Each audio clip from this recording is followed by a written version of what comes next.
Hey, this is Mike Moves Food for September 23rd, 2017.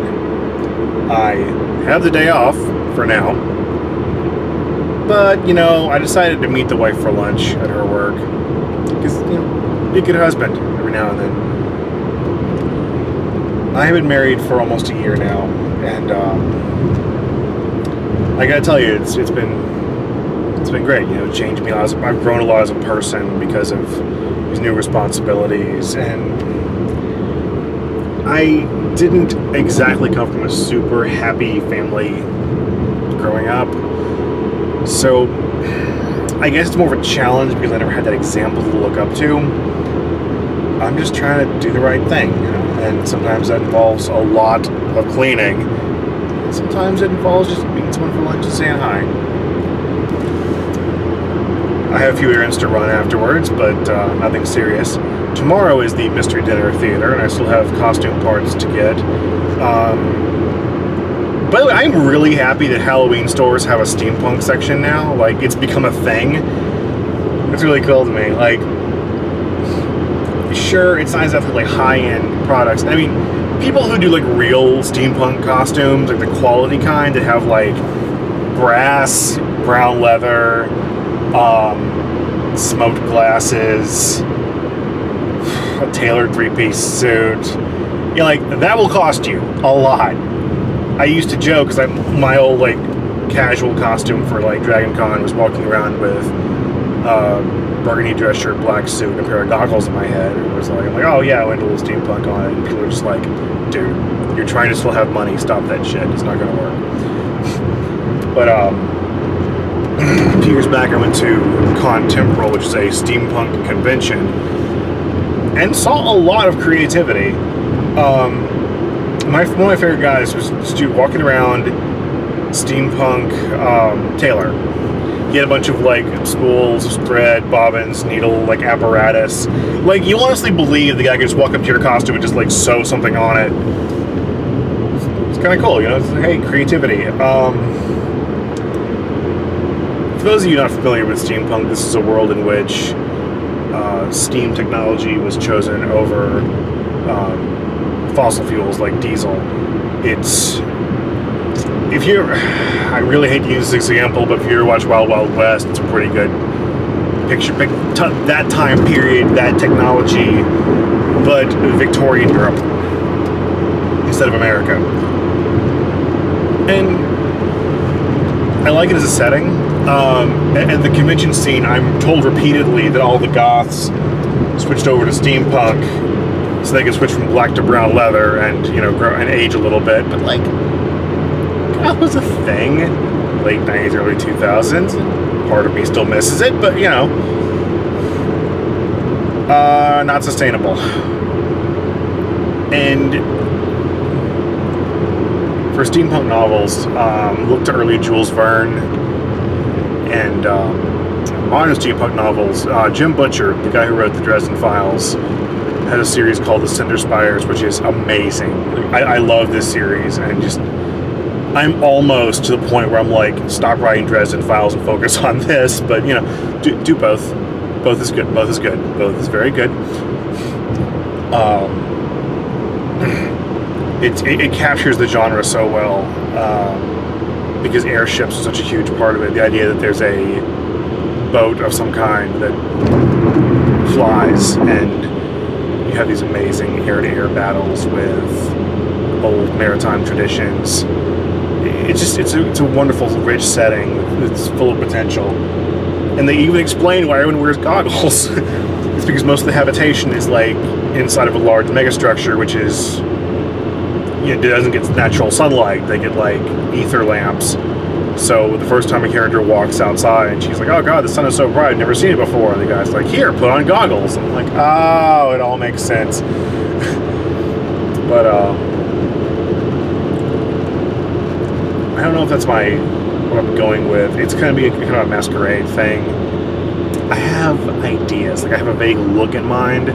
I'm pretty sure I'm playing the villain. So that will be fun.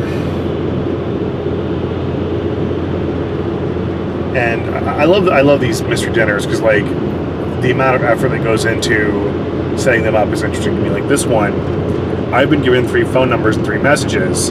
I'm to send the messages to those numbers and some gossip column before things get started. And I'm like, okay, this is neat. This sets things up before you get there. This establishes the characters before they come into play.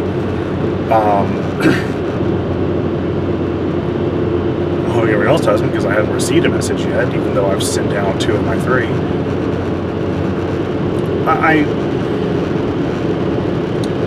So I love theater stuff. I think acting is a lot more complicated than people give it credit for.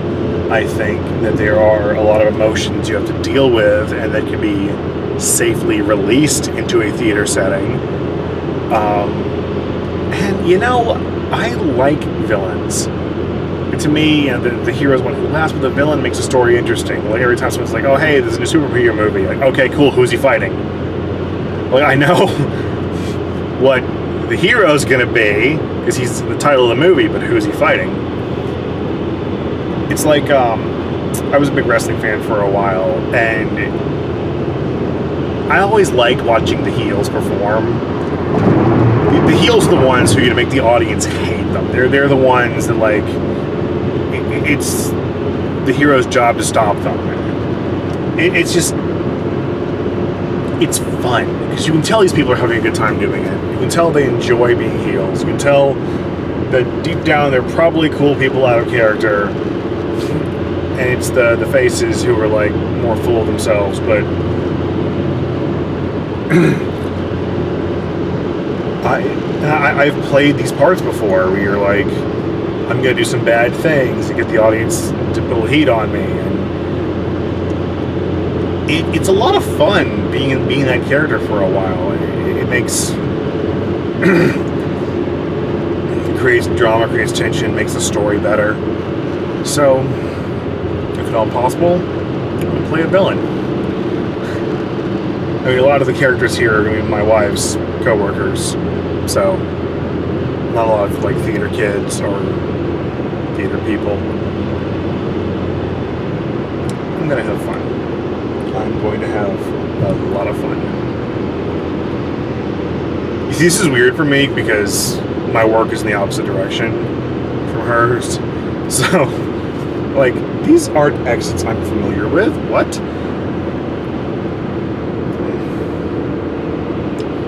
I'm just rambling at this point. I have no idea what I'm talking about. It's just... Okay, so I'm learning how to edit footage and the kind of things that I can safely put in a video. Like, the first time I tried this, I left the camera on for hours at a time, just to have footage of me doing whatever in case something fun came along. But the editing process was kicking my ass. I would spend like 4 to 5 hours sitting at a computer trying to make one episode.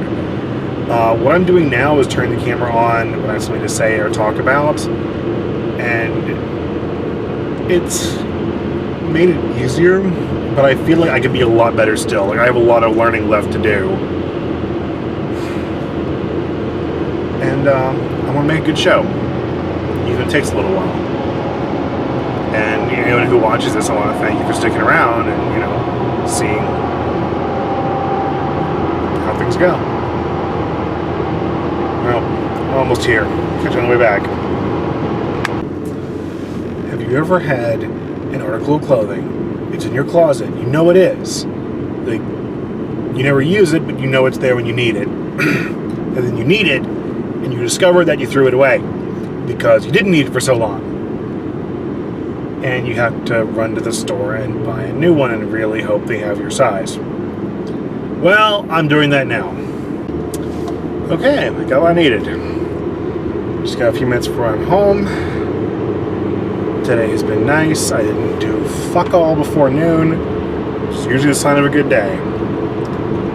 Just gotta survive a few more miles of traffic, and it's over. So for Mike Moves Food, September 23rd, I believe.